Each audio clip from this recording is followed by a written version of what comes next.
샬롬 할렐루야. 민수기 6장 22에서 27절요.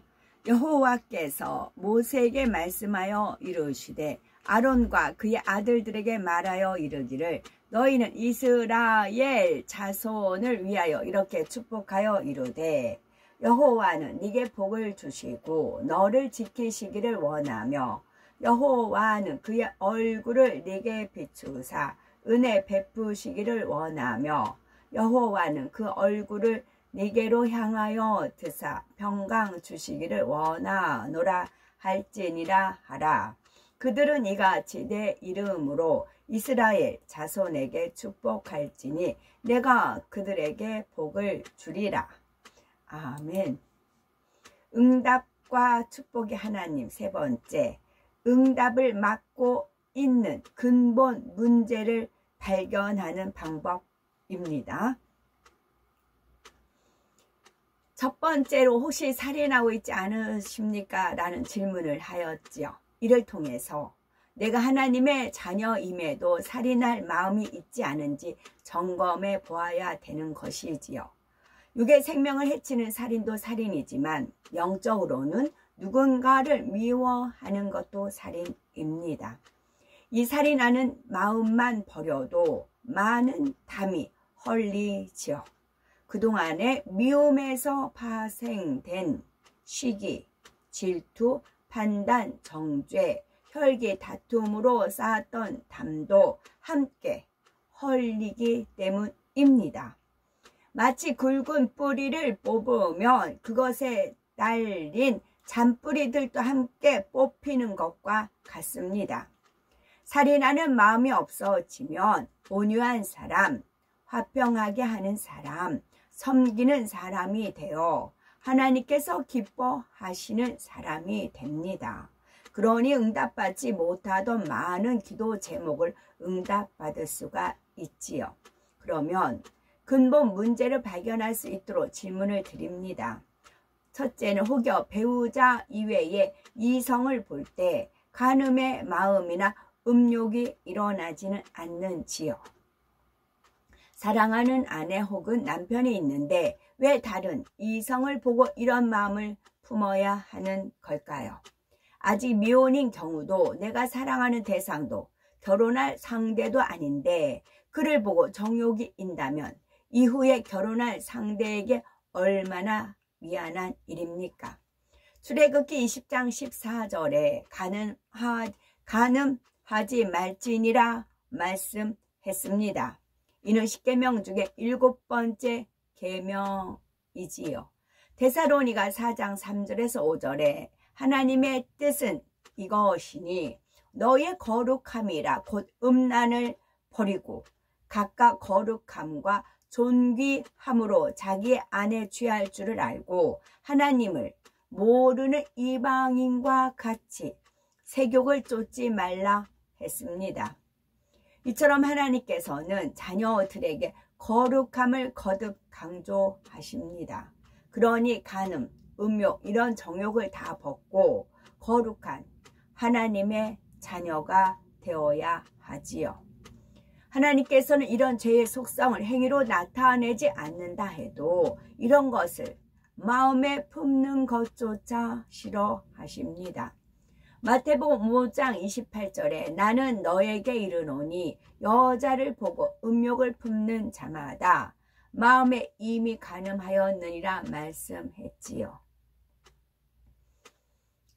3년 된 교미하기 전에 그런 것을 제물로 드리는 그런 대목들이 많아요.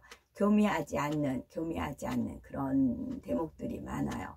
제가 실시간으로 찬양 많은 팀들을 같이 이제 실시간 동참을 합니다. 그러면 영이 맑고 깨끗해서 같이 이렇게 은혜 가운데 찬양이 올라가는 케이스는 미혼인 경우 또 결혼하지 않는 그런 케이스가 많아요. 그런데 탁해요. 같이 하는데 탁하고 막 그런 경우는 이제 이게 간음에서 많이 이게 나와요. 그래서 이제 그걸 제가 이제 겪으면서 그래서 하나님 말씀에 교미하지 아니하는 뭐 1년 된 뭐 누구 이제 재물을 드리는데 교미하지 않는 걸 드리는 것이 나오잖아요. 왜 그런지 이유를 알겠어요. 제가 그 찬양 같이 하다 보면은 그래서 청년들이 또 어릴수록 더 영이 맑고 깨끗해서 향이 잘 올라가요. 그런데 탁해서 아무리 열심히 이렇게 해도 이게 안 되는 경우가 있어요. 두텁게 무슨 담이 쳐진 것 같이. 그런 경우는 간음이 많이 그런 것과 연결이 되어 있어요. 그래서 나는 너에게 이르노니 여자를 보고 음욕을 품는 자마다 마음에 이미 간음하였느니라 말씀했지요. 이 간음을 많이 버린 분들은 같이 이렇게 향이 올라가지만 그렇지 않은 분들은 이렇게 담이 이렇게 켜켜이 쌓여 있어요. 담이. 이는 각 주님을 영접하고 말씀대로 살기 위해 힘쓰는 초신자의 경우를 말하는 것이 아닙니다. 그것은 신약시대에 보면 결혼하면 어떻게 하면 아내를 기쁘게 할까, 어떻게 하면 남편을 기쁘게 할까, 그 표현이 있다 했잖아요. 근데 결혼하지 아니하면 오로지 주님만 위해서 하지만 결혼하면 이제 그런 말도 있고, 또 그러나 결혼했으면 오히려 하나님을 먼저 같이 부부라 할지라도 하나님을 제일 사랑하고 하나님이 주신 사랑으로 부부가 사랑함, 이게 질서거든요.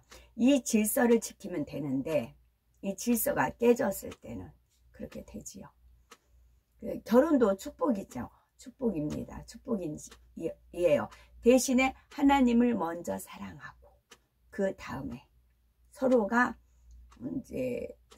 하나님 나라에 상급 쌓게 하는 거지요. 우리가 명심해야 될 것은 아무리 이 땅에서 금실 좋아도 천국에 가면 부부연이 아니에요. 형제 자매예요. 그래서 이 땅에서 미리 형제 자매라는 마음을 품으며 부부싸움도 덜하고 서로가 자유함을 누릴 수가 있어요. 근데 내 남편, 내 아내, 내 거, 내 소유, 특히 여자들 그래요. 자기 손아귀에 남편이 있어야 돼요. 그래서 누가 뺏어가면 안달복달 못하는 이유가 원수마귀 사단 루시퍼 사주 받아서 그래요. 그래서 그런 거 보면 원수마귀 사단은 킥킥덕거리죠. 얼마나 미련해, 얼마나 미련해. 천국 가면 내 남편, 내 아내가 아닌데 형제 자매인데 이 땅에서는 그것 때문에 아웅다웅 싸우고 더 하나님을 더 사랑하면 그게 싫어서 미워하고. 그래서 저 같은 경우도 내내 찬양을 이렇게 잘 하다가 이제 부부가 이렇게 껴있는 경우 있어요. 그러면 서로가 이렇게 이제 은혜 받는 것을 견제를 해요. 그러면 저는 빠져요. 그래, 니네들 잘났으면 니네들 해봐. 저는 빠질 수밖에 없어요. 왜? 향이 안 올라가니, 향이 탁해버려요. 서로가 주고받아요. 하나님 배 올라가야 되는데 이게 같은 찬양이라도 그래요. 서로가 서로를 주고받아요. 하나님께 영광 돌리는 찬양이 아니고. 그런 걸 겪으면 빠져요. 그러면서 하나님 말씀이 왜 교미하지 아니하는 1년 된 수량 이렇게 드리라는 말씀이 그래서 이러셨군요. 그렇게 돼요. 그래서 거기서 벗어나는 게 서로가 피차 자유함을 주는 겁니다. 그리고 진짜 사랑하는 거예요. 영적인 사랑은 진짜 그런 거예요. 영적인 사랑. 그 영적인 사랑은 천국에 가면 더 아름답게 승화될 수가 있어요. 육적인 사랑 말고 영적인 사랑을 하면은 그렇게 돼요. 여기서 그러면 간음도 빼는 게 쉬워져요. 간음도. 이는 각 주님을 영접하고 말씀대로 살기 위해 힘쓰는 초신자의 경우를 말하는 것이 아닙니다.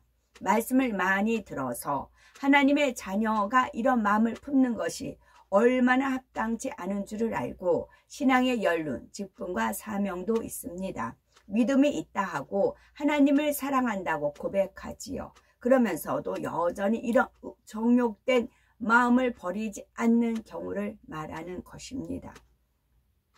하나님께서 싫어하시는 죄를 계속 가지고 있는 마음, 버리기 싫어하는 마음, 이것이 바로 근본의 문제라는 사실입니다.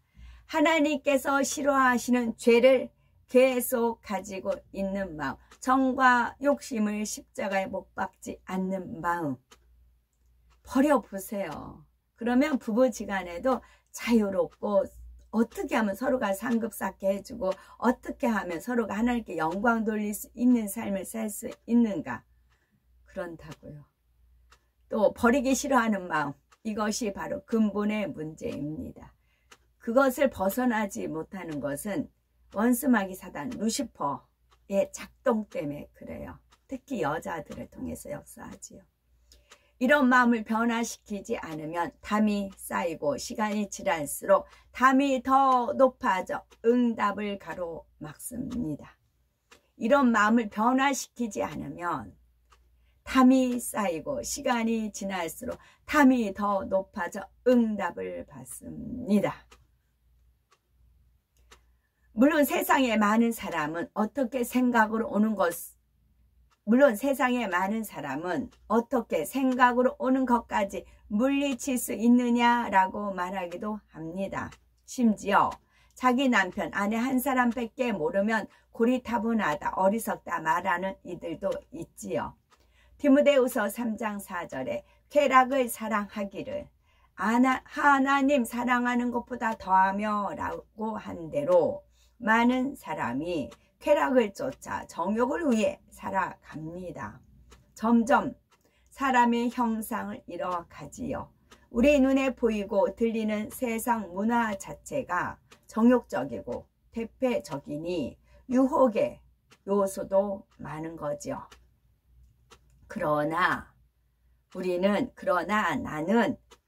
우리는 하나님의 자녀로서 세상을 이기고 세상과 구별되어야 합니다.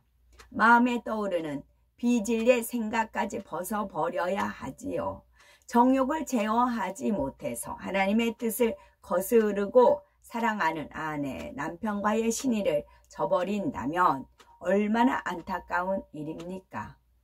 또한 마음의 정욕이 없다면 자기와의 싸움이 없으니 참으로 평안하지요. 하나님께 민망할 일이 없으니 늘 담대히 기도할 수가 있습니다. 가정을 이루지 않고 홀로 달려가시는 분들도 신랑 되신 주님 앞에 신부로 설 때까지 몸과 마음을 정결하게 지킨다면 얼마나 복됩니까? 아버지 하나님께서는 우리를 천국에서나 이 땅에서나 높여주시지요. 그러므로 이런 간음의 마음, 음욕의 마음이 있다면 온전히 뽑힐 때까지 불같이 기도하시기 바랍니다. 온전히 뽑힐 때까지 불같이 기도하시기 바랍니다. 어떤 죄든 그 죄가 마음에서부터 싫어져야 벗어버릴 수가 있습니다. 싫어져야 버려요. 우리 사람 다 이기주의잖아요. 자기를 생각을 하잖아요. 자기가 좋은 건 받아도 싫은 거는 배척한단 말이에요. 그래서 죄가 마음에서부터 싫어져야 벗어버릴 수가 있어요. 기도에 성령 충만을 입으면 간음, 음욕 이런 마음이 얼마나 추하고 더러운지 깨달아집니다. 내 안에 이런 마음이 있는 것이 싫어지지요. 그런데 이런 간음의 분야가 특히 잘 안 버려지는 분들은 자신의 근본 마음을 발견해 보시기 바랍니다. 예를 들어서 만약 성장 과정에서 성에 대해서 왜곡된 생각이나 지식이 입력되었다면 그런 것을 빼내고 느낌도 바꿔야 합니다. 혹은 그동안 그릇된 가치관이나 생활 방식 때문에 죄로 여기지 않는 경우도 있습니다. 그러면 이제는 오직 진리의 잣대로 모든 것을 바라보면 되지요. 나는 간음에 마음이 없다 하시는 분들도 마음을 철저히 분석해 보시기 바랍니다. 깊이 들어가 보면은 자신도 모르는 사이에 이런 마음이 자리 잡은 경우도 있기 때문이지요. 예를 들어서 동성 친구보다 이성 친구가 더 편하고 좋다거나 이성을 대할 때 동성을 대할 때의 말투, 행동, 표정이 다른 경우도 있지요. 물론 이 차이가 100% 정욕에서 비롯된 뜻은 아닙니다. 다만 자신도 모르게 세상 문화에 젖어서 이성을 좋아하는 마음을 자연스럽게 여기거나 경계하지 않는 경우도 있음을 알아야 하지요. 이제는 하나님의 자녀로서 하나님을 사랑하기에 하나님께서 미워하시는 죄를 버리는 우리가 되셔야 되겠습니다. 동성, 이성, 제가 얼마 전에 연세 든 분들이었어요. 저보다 나이가 더 있으면 있지 덜 있지는 않았어요. 여자 연세 든 분인데 어떤 여자분이 그 옆에 그 여자분한테 엉덩이를, 같은 여자예요. 연세 드신 분이에요. 엉덩이를 이렇게 손을 대더라고요. 제가 뒤에 가고 있었어요. 카트 끌고. 그랬는데 그 엉덩이를 주물럭거려요. 연세 든 어르신인데, 여자 두 분인데 주물럭거려요. 그래서 한참을 뒤에서 이제 따라가고 있었어요. 그래가지고 이게 내가 잘못 봤나 싶었어요. 저도 이제 그 길 가는 길이었기 때문에. 근데 엉덩이를 계속 주물러대고 옆에 있는 사람 또 좋아라 하는 거, 그게 뒤에서 이렇게, 그래서 역력하더라고. 그래서 내가 잘못 봤나 싶어서 도대체 얼굴이 어떻게 생긴 분들이야? 그래가지고 막 앞으로 앞질러 갔어요. 그래가지고 옆에 힐끗 봤어요. 정상적인 얼굴들은 아니었어요. 같은 여자였어요. 이게 이제 유행을, 강아지 키우는 게 지금 유행이었잖아요. 갈수록 많잖아요. 말할 것도 없어요. 근데 그 유행이 탔잖아요. 이게 동성, 이것이 이제 청년부터 시작해서 이제 연세 든 사람들까지. 이제 지금은 뭐 이혼율이 많으니까 남자분들도 혼자 사는 분들이 많잖아요. 예전에 이게 양심에 걸렸기 때문에 이게 그런 이제 음욕이 품어진다 할지라도 이거를 절제했단 말이에요. 참았단 말이에요. 이건 죄야, 이건 나쁜 거야, 그랬단 말이에요. 양심이 소리를 들었어요. 이젠 이게 하나의 법으로 되고 이게 하나의 유행으로 흘려버리고 또 매스컴에서 이렇게 흘러나오잖아요. 미화시켜서 나오잖아요. 미혹이잖아요. 이제 남자들도 역시 이게, 여자는 연세 들면 연세 분들까지 그렇게까지 지금 번졌어요. 또 머리가, 이 혹여 여러분 안에 도적의 마음이 있지는 않습니까? 하나님께서는 도적질하지 말지니라 말씀하십니다. 이게 그래서 이방인의 수가 찼다는 것도 이거고, 동방예의지국이잖아요. 우리나라가. 그런데도 그래요. 10계명 중에 8번째 계명이지요. 그리고 이제 그것이 눈에 이제 한 고등학생들이에요. 고등학생인데 신호등을 이제 기다리고 있었어요. 저쪽에서도 이제 신호등 같이 기다리죠. 그랬더니 신호등 딱 끝나자 어떤 남자애가 막 뛰어가요. 학생이에요. 그러더니 그 마차평 오는 애들이 막 끌어안고, 막 그 남자예요. 끌어안고 막 여자를 대하듯이, 여자 연인을 대하듯이 그런 포지션을 제가 봤어요. 그러면서 막 허리 끌어안고 막 비벼대고, 이제 이것을 당연하기보다는 죄의식 없이요. 그냥 이게 흐름이 이게 갔어요. 걷잡을 수 없이 이게 번지기 시작을 하는 겁니다. 도적의 마음이란 남의 것을 탐내는 마음입니다. 내 마음의 저변에는 내가 수고하지 않고 취하려는 욕심이 자리하고 있지요. 나에게는 도적질할 마음이 없는데 확신하는 분들도 한번 깊은 마음까지 점검해 보시기 바랍니다. 예를 들어서 믿음의 형제끼리 동거래하지 않는 것이 하나님의 뜻임을 알지요. 그런데도 불순종해서 가정 사업터에서 경제적인 어려움을 당한 성도들이 종종 있지요. 그러면 잠언 11장 15절에 타인을 위하여 보증이 되는 자는 손해를 당하여도 보증이 되기를 싫어하는 자는 평안하니라 말씀한 대로 하나님의 말씀에 순종하면 평안할 텐데 불순종함으로써 고난을 자초하는 것이지요. 그러면 왜 알면서도 불순종을 하는 걸까요? 많은 수익을 올려서 교회에 힘이 되지 않은 미혹에 넘어가는 분들도 있는 거고, 진정 하나님을 사랑한다면 말씀에 순종할 것입니다. 결국 깊은 마음을 점검해 보면은 수고 없이 많은 이득을 취하려는 욕심이 작용함으로써 불순종하는 것이지요.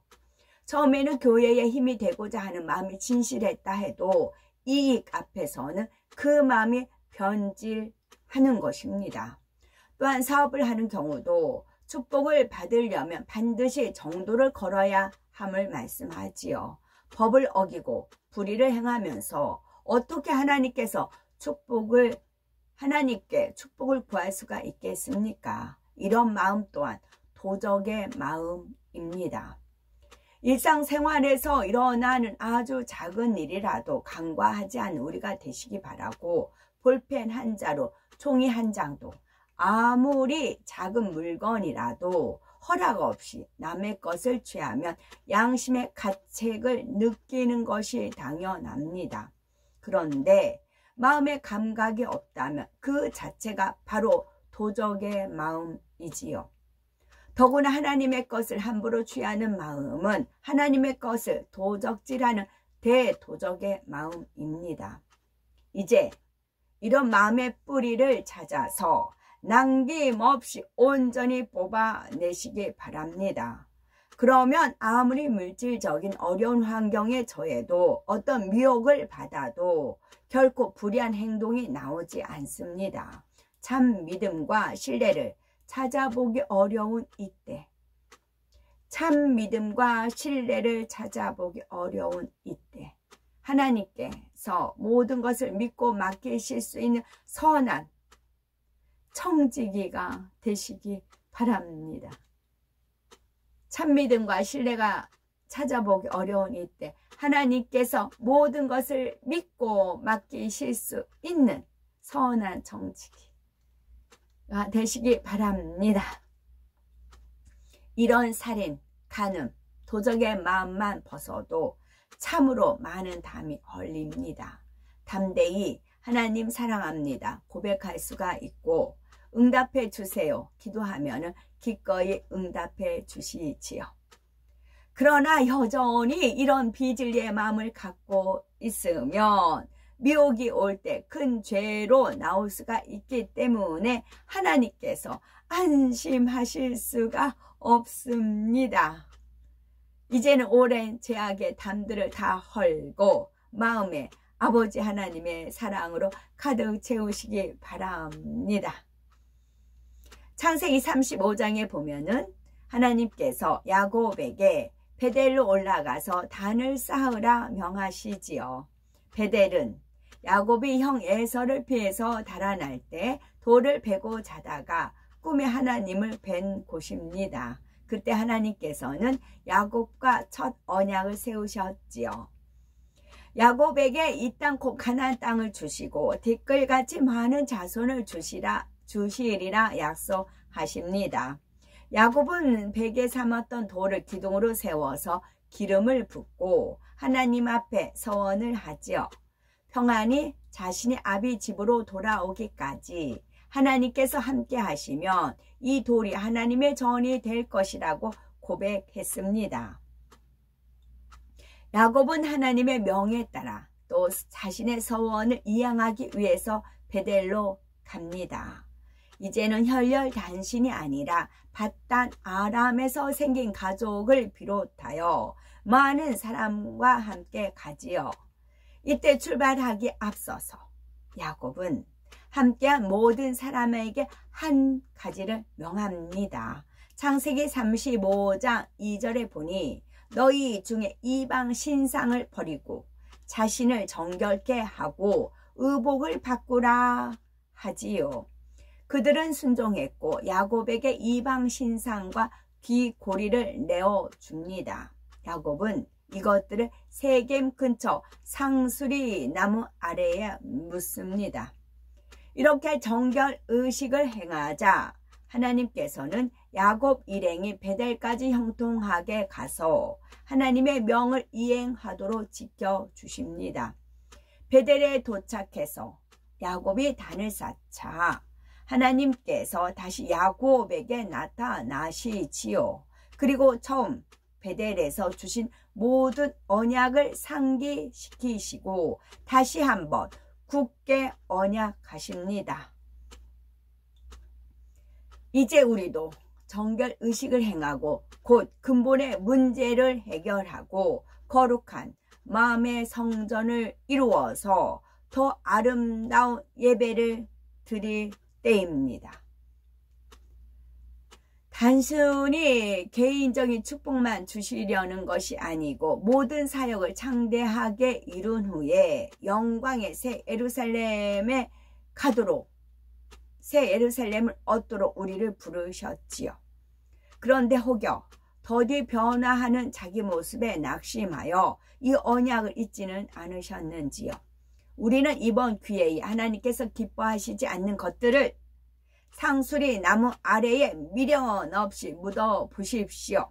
상수리 나무는 영적으로 믿음을 상징합니다. 곧 믿음으로 기쁨으로 버리시기 바랍니다. 하나님께서는 우리에게 주신 약속,